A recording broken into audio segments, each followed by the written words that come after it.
Welcome back once again learners. Good afternoon, सभी को नमस्कार। तो इन न्यू गाइडलाइंस के आधार पे जैसे कि हमने देखा है, हम पहले ये बात कर चुके हैं कि हमारे को फेज 1 और फेज 2 में हमें क्या क्या मॉडिफिकेशन करनी है। अब हम बात कर रहे हैं कि हमें फेज 3 में क्या मॉडिफिकेशन करनी है। तो फेज 3 में क्या था कि हमें एक पूरे सप्ताह का करिकुलम बनाना था बच्चों के लिए, प्री स्कूल बच्चों के लिए। नर्सरी स्कूल में एक पूरे सप्ताह में क्या क्या एक्टिविटीज कराई जा सकती थी, ये करिकुलम बनाना था। और हमें ये करिकुलम में जो हमने एक्टिविटीज लिखी हैं, उनके एक्टिविटी प्लान बनाते हुए, उनको कंडक्ट करते हुए उनकी रिपोर्ट लिखनी थी। तो यानी कि ये जो 4 स्टेप्स हैं, यहाँ पे हम स्लाइड पे भी देख रहे हैं। We had to plan a curriculum for 5 days। We had to plan activity sessions. जो हमने इस करिकुलम में एक्टिविटी सेशंस बताए हैं वो प्लान करने थे। एक्टिविटी सेशंस को कंडक्ट करना था और रिपोर्ट लिखनी थी। तो अब हमें क्या करना है इस समय स्कूल क्लोजर में?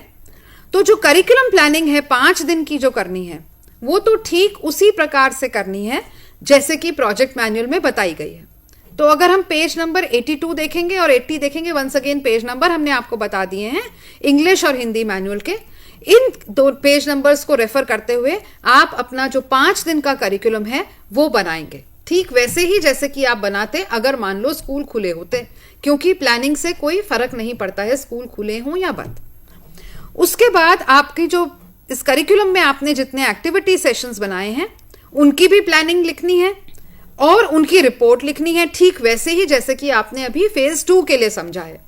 इस करिकुलम में जितने भी एक्टिविटी प्लान्स आपने बनाए हैं उनकी हमें एक्टिविटी सेशंस के प्लान्स लिखने हैं और जब बच्चे के साथ आप कंडक्ट करेंगे और उनकी रिपोर्ट लिखनी है।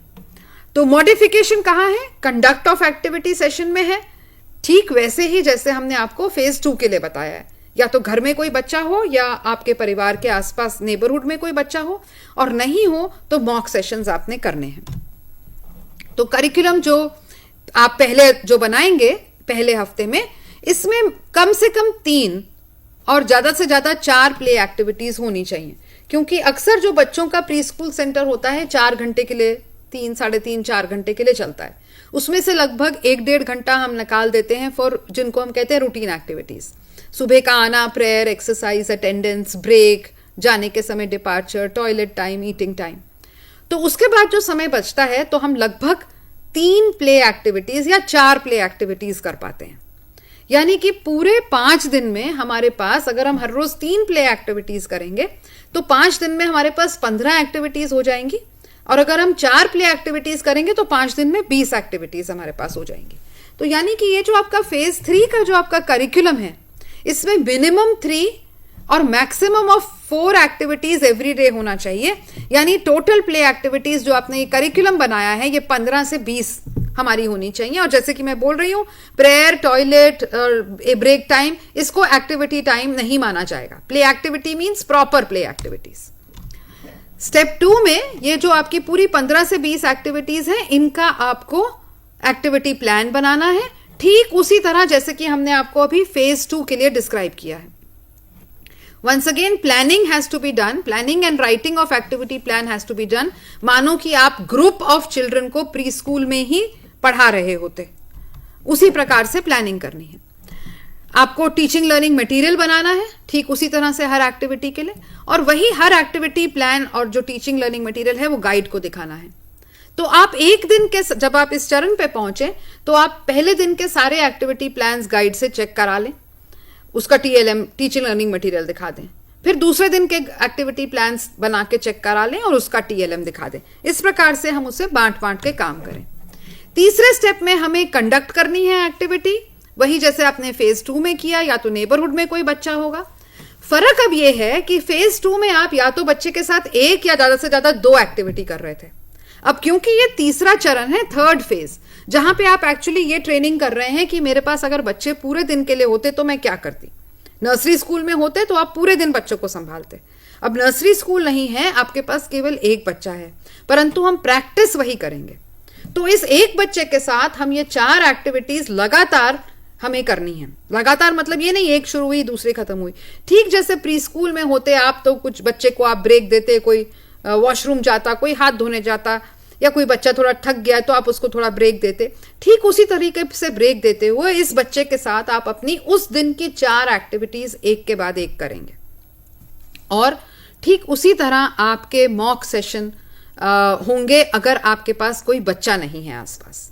अगर आपके पास बच्चा नहीं है तो ये पूरे दिन की दिनचर्या आप मॉक सेशन के रूप में करेंगे, यानी कि लगभग आप की रिकॉर्डिंग तो खैर आप हर एक्टिविटी सेशन के लिए 3 या 4-5 मिनट की कर रहे हैं, परंतु आप लगातार 1.5 से 1.25 से 2 घंटे तक लगातार आप कुछ ना कुछ एक्टिविटी करेंगे फेज 3 के लिए।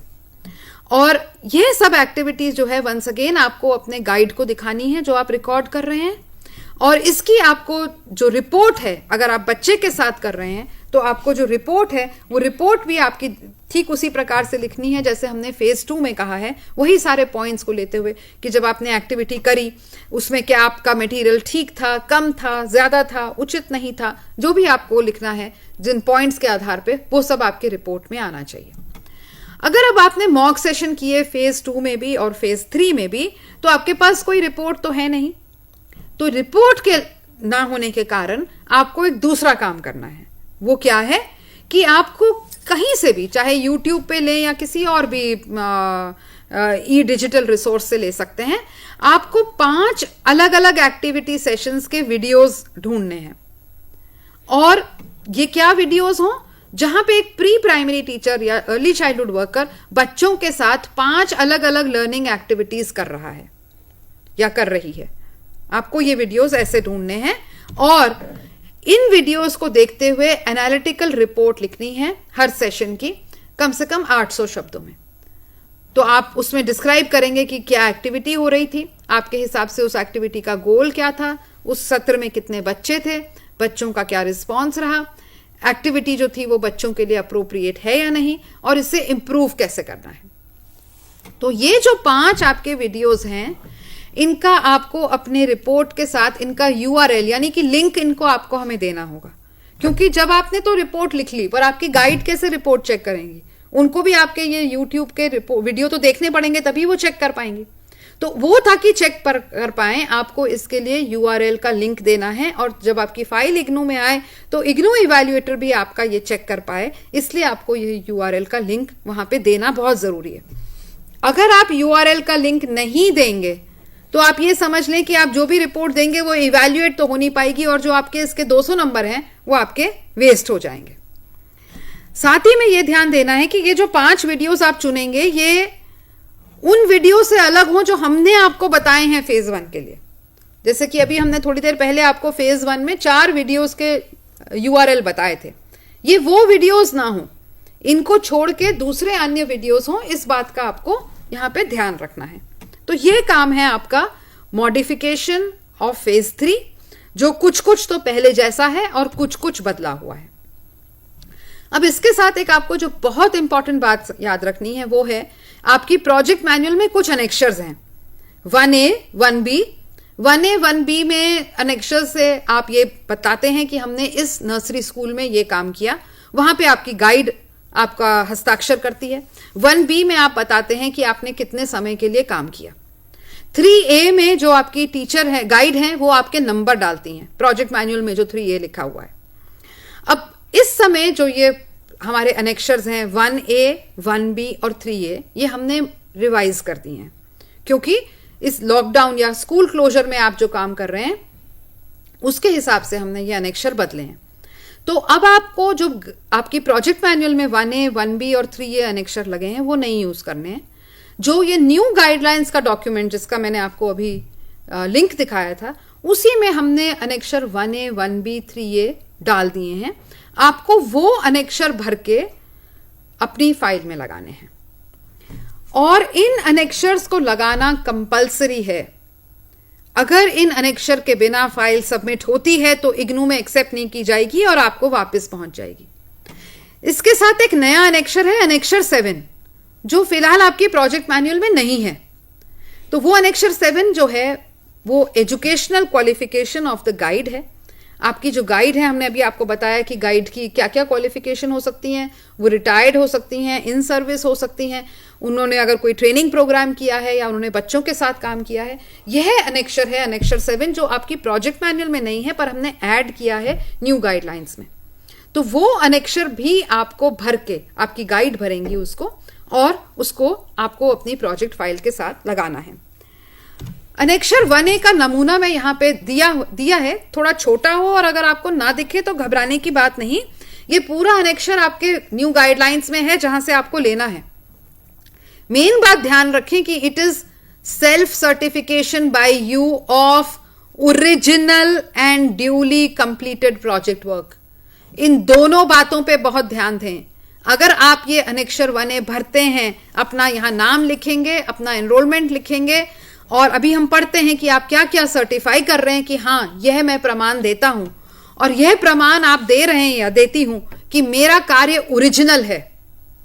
और गलत प्रमाण देना, इसका एक जो फॉल आउट है, यह सही नहीं होगा। इसलिए आप ये बिल्कुल ध्यान दें कि आप काम ओरिजिनल करें, और इस सर्टिफिकेट पे जो आप अपने आप को सेल्फ वेरीफाई कर रहे हैं, that I have done original work and I have completed my work, तो इसको देख लें आप क्या क्या कह रहे हैं। आप यह सर्टिफाई करेंगे कि मैंने 2 वीडियोस फेज 1 के एनालाइज किए। आप सर्टिफाई करेंगे कि आपने 30 एक्टिविटी सेशंस फेज 2 में प्लान किए, कंडक्ट किए। आपने फेज 3 में 5 दिन का करिकुलम बनाया और मिनिमम 15 और मैक्सिमम 20 एक्टिविटी सेशंस प्लान किए, कंडक्ट किए। आप सर्टिफाई करेंगे कि आपने 30 एक्टिविटी सेशंस की रिपोर्ट लिखी फेज 2 में और 15 से 20 एक्टिविटी सेशंस की लिखी फेज 3 में। या क्योंकि आपने पास बच्चा नहीं था और आपने मॉक सेशन किए, इसलिए आप रिपोर्ट नहीं लिखे, तो आपने यूट्यूब के वीडियोस एनालाइज करे। तो 4A या 4B में से आपके लिए कौन सा सही उतरता है, वो आपको वहां पे टिक करना है। आप प्रमाणित, आप सेल्फ सर्टिफाई करेंगे कि मैंने हर एक्टिविटी सेशन के 3 से 5 मिनट की रिकॉर्डिंग गाइड को दिखाई। आप सर्टिफाई करेंगे कि मैंने गाइड, बच्चे की फैमिली से वीडियो रिकॉर्ड करने की परमिशन ली और मैं इन वीडियो का इस्तेमाल किसी और की चीज के लिए नहीं करूंगी। आप सर्टिफाई करेंगे कि आप गाइड के साथ रेगुलर टच में थे, और आप बताएंगे कि आपने फेज 2 और 3 का काम किसके साथ किया, परिवार के बच्चे के साथ, नेबरहुड के बच्चे के साथ, या आपने मॉक सेशन किए। आप सर्टिफाई करेंगे कि यह मेरा अपना काम है, कहीं से कॉपीड नहीं है, किसी और स्टूडेंट का कॉपी नहीं है। आप यह बात की सहमति देंगे कि यदि मेरा काम कॉपी किया गया है तो यूनिवर्सिटी अपना अप्रोप्रिएट एक्शन ले सकती है।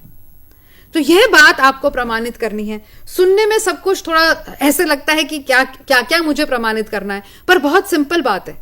अगर आप अपना काम खुद कर रहे हैं तो इसमें कुछ भी मुश्किल नहीं है। आप अपने काम को खुद कर रहे हैं, अपने आप कर रहे हैं, खुद आपने अपने एक्टिविटी प्लान बनाए हैं अपने आप, कहीं और से आपने इंटरनेट इत्यादि से सामान नहीं लिया है, किसी और स्टूडेंट का सामान नहीं लिया है, तो बहुत रूटीन सी बात है ये। परंतु अगर हमने यह सब नहीं किया है तो तब इसमें थोड़ा सा मुश्किल लगता है। तो मेन बात यही है कि अपना काम हम खुद करें, क्योंकि हमारे पास अब इस समय स्कूल का सिचुएशन नहीं है, सो इसलिए हमें अपने काम को इस तरीके से सेल्फ सर्टिफाई करना होगा। साथ ही में गाइड भी हमें सर्टिफाई कर रही हैं। ये अनेक्शर 1B जो है यह गाइड भरेंगी। तो गाइड लिख रही हैं कि आई सर्टिफाई कि इन लर्नर ने, जिनका एनरोलमेंट नंबर ये है, स्कूल क्लोजर में मेरे तहत काम किया और इस दौरान उन्होंने 2 वीडियोस एनालाइज किए। वही सब चीज गाइड भी सर्टिफाई करेंगी जो आपके लिए हमने अभी आपको सर्टिफाई करने को कहा है। वो अपना नाम देंगी, अपना सिग्नेचर डालेंगी, अगर अभी एम्प्लॉयड है कहीं तो उसका पता बताएंगी कि आपने प्रोजेक्ट वर्क कब शुरू किया, कब खत्म किया, अपना साइन करेंगी। यहां पे हमने इस चीज को ऑप्शनल डाला है कि वो किसी, जहां पे एम्प्लॉयड हैं नर्सरी स्कूल में, उसका प्रिंसिपल के अगर तो सिग्नेचर मिलते हैं तो बहुत बढ़िया, नहीं मिलते तो कोई बात नहीं। क्योंकि आजकल सभी लोग यह प्रश्न पूछ रहे हैं कि स्कूल तो बंद है, हम स्कूल की स्टैंप कहां से लाएं। तो आपकी सुविधा के लिए हमने स्कूल की स्टैंप इत्यादि और प्रिंसिपल से साइन ऑप्शनल करा दिए हैं। या प्रिंसिपल या कोई भी एम्प्लॉयर हो, वो जरूरी नहीं है वो नर्सरी स्कूल में काम कर रही हो, कहीं और भी काम कर सकती हैं। परंतु पॉइंट ये है कि आप और गाइड जब खुद अपना सेल्फ सर्टिफाई कर रहे हैं तो यह एक बहुत रिस्पॉन्सिबल बात है। सेल्फ सर्टिफिकेशन का मतलब मैं अपनी जिम्मेवारी खुद लेता हूं, तो यह या लेती हूं, तो इस बात को बहुत ध्यान से बताना है। आपको अपना ये गाइड को अनेक्षर 1B भी दिखाना होगा। इनफैक्ट जो 20 पेज का पूरा गाइडलाइंस का डॉक्यूमेंट है वो सारा गाइड के साथ आप शेयर करें। मार्किंग स्कीम भी थोड़ी बदल गई है, तो जो 20 पेज का डॉक्यूमेंट है उसमें पेज नंबर 8 और 9 पे हमने ये जो नया सारा तरीका है वीडियोस वगैरह देखने का, इसके हिसाब से मार्किंग स्कीम क्या होगी यह भी लिखी है, which is the revised annexure 2A। और साथ ही में हमने 3A अनेक्षर भी दिया है, जहां पे गाइड अपने नंबर लिखेगी। कुछ स्टूडेंट्स का पूछना था कि कई प्री स्कूल्स में ऑनलाइन क्लासेस हो रही हैं, तो क्या हम लोग भी उस ऑनलाइन क्लास में जुड़ के अपना प्रोजेक्ट वर्क ऑनलाइन बना लें? तो उसका जवाब है नहीं, क्योंकि ऑनलाइन सिखाने की प्रक्रिया अलग है। हमने आपको ऑनलाइन के लिए कोई ट्रेनिंग नहीं दी है, इसलिए आप किसी भी प्री स्कूल के साथ ऑनलाइन जुड़ के अपना प्रोजेक्ट वर्क नहीं बनाएंगे। जिस भी प्रकार से हमने आपको नई गाइडलाइंस दी हैं जो बहुत सिंपल हैं, एक्चुअली बहुत सिंपल काम है, काम कुछ खास उस तरीके से नहीं है कि डिफिकल्ट हो आपको कोविड सिचुएशन में। केवल एक रेगुलरिटी से हर रोज में काम करना है, that is the only thing. आप रेगुलरिटी मेंटेन करेंगे तो 30 दिन में आपका प्रोजेक्ट वर्क बिल्कुल खत्म हो जाएगा। लास्ट डेट ऑफ सबमिशन की बात करते हैं, क्योंकि सभी को यह बात बहुत चिंतित करती है। तो जो भी जनवरी 2020 के स्टूडेंट्स हैं, या जो भी कोई स्टूडेंट पहली बार फाइल दे रहे हैं, तो अभी फाइल जमा कराने की आखिरी तारीख 15 दिसंबर है। इग्नू के पोर्टल पे देखते रहें, अक्सर तारीख बढ़ जाती है, परंतु मैं ये कह नहीं रही हूं कि बढ़ ही जाएगी, मैं केवल कह रही हूं कि अक्सर बढ़ जाती है। इग्नू की वेबसाइट पे देखते रहें, फिलहाल जो डेट है वो 15 दिसंबर है। इसके अलावा मान लो आपको लगता है कि नहीं मेरे पास तो समय बहुत कम है, अभी पता चला अभी मैं कैसे काम करूं, तो नो प्रॉब्लम, आपके पास 3 साल हैं काम करने के लिए। आप अगले साल में भी काम कर सकते हैं। हो सकता है अगले साल से प्री स्कूल अगर खुल जाते हैं तो जैसे पहले काम होता था उस प्रकार से काम किया जा सकता है। तो ये टोटली आपके ऊपर है, आपको कब तक करना है। रीसबमिट के जो स्टूडेंट्स हैं उनके लिए बहुत इंपॉर्टेंट बात जो मुझे कहनी है वो ये है कि आपको 30 दिन तो चाहिए ही प्रोजेक्ट वर्क करने में। 15 दिसंबर यूं आ खड़ा, अभी 13 दिन ही रह गए हैं 15 दिसंबर में, तो फटाफट अपनी प्रोजेक्ट वर्क करके किसी ना किसी तरह 15 दिसंबर को सबमिट करें। यह मत सोचिएगा आपके लिए विशेष यूनिवर्सिटी टाइम बढ़ाएगी। आप 30 दिन के अंतर्गत नियमित तरीके से as required in the project manual सही समय लेकर सही एक्टिविटी प्लान्स रिपोर्ट लिखते हुए सही काम दोबारा सबमिट करिए। क्योंकि देखिए आपके पास 3 साल का पीरियड है, प्रोजेक्ट वर्क अगर उचित नहीं पाया जाएगा तो फिर रीसबमिशन में चला जाएगा। इसलिए कोई जल्दबाजी मत करिए कि 15 दिसंबर को हमें सबमिट करना है। नहीं, हम भी इग्नू में चाहते हैं कि सभी रीसबमिट स्टूडेंट्स इस बार सबमिट करें तो पास हो जाएं। हम खुद चाहते हैं सबको बहुत अच्छे नंबरों में पास करना, पर इसके लिए बहुत जरूरी है कि आपकी तरफ से आपका ओरिजिनल काम आए, अच्छा काम आए। अच्छे से मेरा मतलब ये नहीं है कि आप उसको बहुत सुंदरता कुछ बढ़ा चढ़ा के अपनी फाइल पेश करेंगे। अच्छे का हमारा केवल मतलब यही है जो हमने गाइडलाइंस लिखी हैं प्रोजेक्ट मैनुअल में, जो न्यू गाइडलाइंस आपका 20 पेज का डॉक्यूमेंट है, इसके हिसाब से अपना ओरिजिनल अपने द्वारा किया गया काम सबमिट करिए। तो फिर कोई भी मुश्किल नहीं है इसको पास होने में, अच्छे नंबरों से पास होने में। सबमिट कैसे करना है?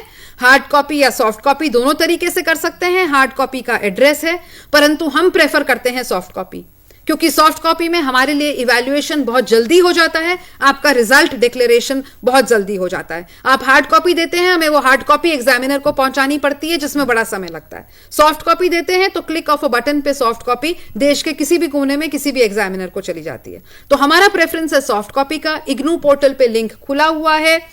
रीसबमिट स्टूडेंट्स 15 दिसंबर की टेंशन में ना आए, नियमित 30 दिन के अंतर्गत अपना प्रोजेक्ट वर्क करें, क्योंकि अभी तो कुछ लोग हैं जिनको कमेंट शीट पहुंची भी नहीं।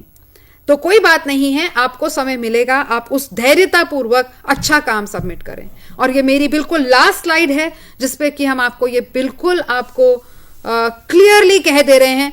प्रोजेक्ट मार्केट में मिलते हैं, ये हमें भी पता है। इंटरनेट पे प्रोजेक्ट हमने खुद भी देखे हुए हैं।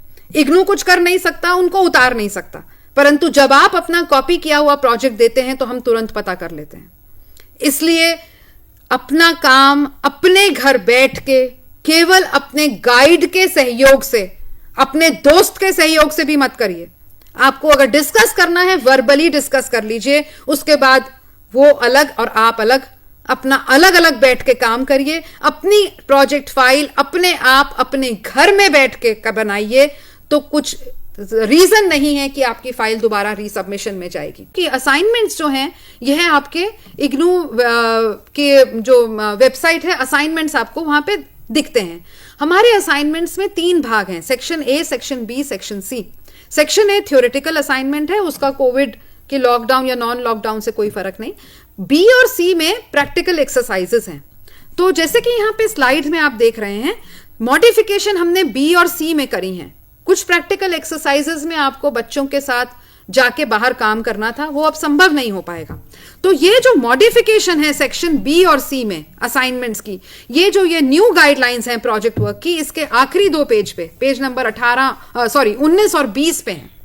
तो बी और सी सेक्शन को करने के लिए आपको प्रैक्टिकल मैनुअल डीईसी की 1, 2 और 3 देखनी होगी, परंतु मॉडिफिकेशन क्या है उसको देखने के लिए आपको ये रिवाइज्ड या न्यू गाइडलाइंस देखना होगा। तो यानी जब आप असाइनमेंट करें तो आपको 3 चीजें खोल के रखनी है। एक तो असाइनमेंट बुकलेट जो इग्नू वेबसाइट पे है, दूसरी ये न्यू रिवाइज गाइडलाइंस, और तीसरी जिस भी कोर्स का आप असाइनमेंट कर रहे हैं उससे related practical manual, DEC 1, DEC 2 या डीईसी 3। आम गलती लर्नर्स ये कर रहे हैं कि डीईसी 2 के असाइनमेंट में डीईसी 1 के प्रैक्टिकल एक्सरसाइजेस डाल दी हैं।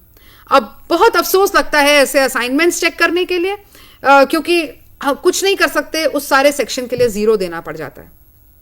तो जब आप अपना ये फाइल अपलोड भी करेंगे तो थोड़ा टाइम लेके खुद अपलोड करें। जो आप अपना स्कैन डॉक्यूमेंट बनाएंगे फाइल का या इवन असाइनमेंट का, उसको बनाने के बाद कम से कम एक बार खुद देखें। अगर आप दुकान पे जा रहे हैं अपलोड कराने के लिए तो ये ना सोचे कि दुकान वाले को सब आता है, वो मेरा अपलोड कर देगा, सब ठीक होगा। आपसे बेहतर आपके काम की किसी और को कद्र नहीं है। अगर आपने ही अपलोड करने से पहले अपनी पूरी प्रोजेक्ट फाइल नहीं देखी, अपने असाइनमेंट के पेज नहीं देखे, तो अगर कोई पेजेस कम हैं तो फिर कुछ नहीं हो सकता, आपके वो नंबर कट जाएंगे। दोबारा रीसबमिशन का एक बार आपने अगर पोर्टल पे डाल दिया है तो दोबारा आप सबमिट नहीं कर सकते। और ना ही ये सोचे कि मैं हार्ड कॉपी भी दे दूंगी और सॉफ्ट कॉपी भी, वो आप ही के लिए नुकसान है। 2 अलग अलग एग्जामिनर्स के पास अगर चली गई, एक ने आपको रीसबमिट में डाल दिया, एक ने आपको पास कर दिया, तो क्या करेंगे? इसलिए एक ही फाइल सबमिट करनी है। कुछ भी सबमिट करने से पहले अपने आप 2-3 बार उसको देखना है, सब पेज ऑर्डर में हैं, सब पेज सीधे हैं, कोई उल्टा तो नहीं लग गया, क्लियर है, नहीं तो दोबारा स्कैन कर लें। 2-3 दिन का टाइम हाथ में रखें। तो यहां पे प्रोजेक्ट वर्क के बारे में तो हमने आपको पूरा बता दिया है।